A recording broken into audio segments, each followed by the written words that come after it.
जी हाँ दोस्तों, नमस्कार, प्रणाम। कैसे हैं आप सब? मैं आशीष पांडे आप सभी का अपने चैनल दर्शन सौभाग्य में एक बार फिर स्वागत करता हूं। इलाहाबाद हाई कोर्ट ने बेटी को अस्पताल में भर्ती मां के 25% मेडिकल बिल का भुगतान करने का निर्देश दिया।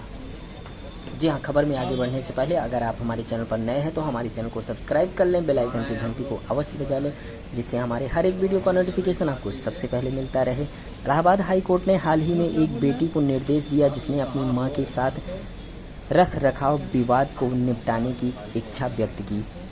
वह अपनी मां के लिए वर्तमान बकाया चिकित्सा खर्च का कम से कम 25% भुगतान करे, जो वर्तमान में अस्पताल में भर्ती है।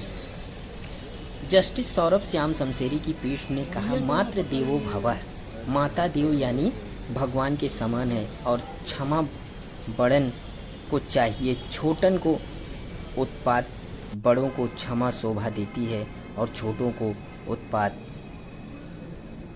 अदालत ने सीआरपीसी की धारा 482 के तहत एक बेटी द्वारा दायर याचिका पर सुनवाई करते हुए ये टिप्पणियां की, जिसमें परिवार अदालत के एक आदेश को चुनौती दी गई है, जिसमें उसे अपनी मां को रख रखाव के लिए प्रति माह 8,000 रुपये का भुगतान करने का निर्देश दिया।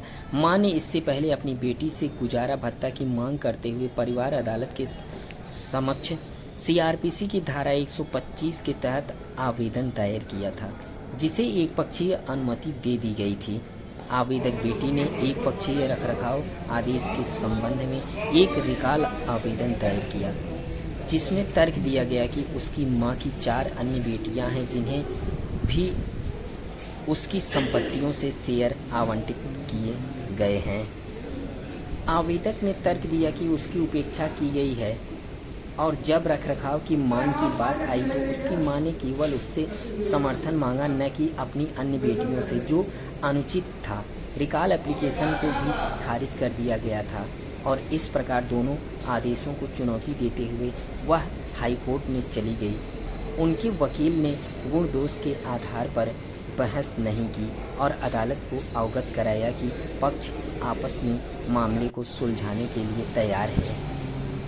वहीं अदालत को यह भी सूचित किया गया कि आवेदक अस्पताल में अपनी मां से मिलने जाएगा, जहां वह वर्तमान में भर्ती है, और वह उससे एक मां के रूप में मिलने की कोशिश करेगी, न कि एक प्रतिद्वंदी के रूप में।